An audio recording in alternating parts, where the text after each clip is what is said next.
সকালবেলা মাথাটা চরম গরম হয়েছিল পেটে কিছু না পড়ার ফলে। তারপর দেখি মা ধরিয়ে দিল এক বাটি কলার বড়া, সেটা খেয়েই মাথাটাকে ঠান্ডা করে নিলাম। তারপর দেখি আবার মা দুপুরে রান্না করেছে দই কাতলা, তার সাথে টক দইও আছে গাইস।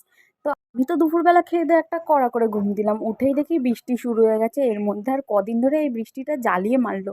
যাই হোক, তারপরে বেরিয়ে পড়লাম দোকানে। এই টিপ টিপ বৃষ্টির মধ্যে ভিজতে ভিজতে চলে গেলাম দোকান, আর দরকারি জিনিসপত্র নিয়ে চলে এলাম নিজের খাওয়া দাওয়ার জন্য বিকালের সামগ্রী। এবার পালা আমার হাত পুড়িয়ে রান্না করার। মাকে ছাড়া সব কিছুই অসম্ভব, তাও সম্ভব করে নিতে হলো। নিজে নিজে একা একাই তৈরি করে নিলাম সিমুই, আর তার সাথে একটু চাউমিন। আর এত টেস্টি হয়েছিল সিমুইটা যে কি বলবো। যাই হোক, মা তো খেয়ে বললো, যাক তুই শিখে গেলি তাহলে। ঈদের যেন আমার কোনো সীমাই নেই, সারাদিন শুধু খাই আর খাই, খেতে খেতে একদিন না মরে যাই। এটাই ভাবতে ভাবতে রাতের খাবারে কি হবে এটা ভাবতে লাগলাম। তো দেখলাম বাবা এনেছে মাছের মাথা, সেটা দিয়েই মা রান্না করে দিল মাছের মাথা দিয়ে মুড়ি ঘন্ট।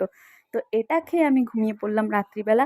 আর তোমাদের ভিডিওটা ভালো লাগলে অবশ্যই চ্যানেলটাকে সাবস্ক্রাইব করে লাইক করে পাশে থেকো। টাটা।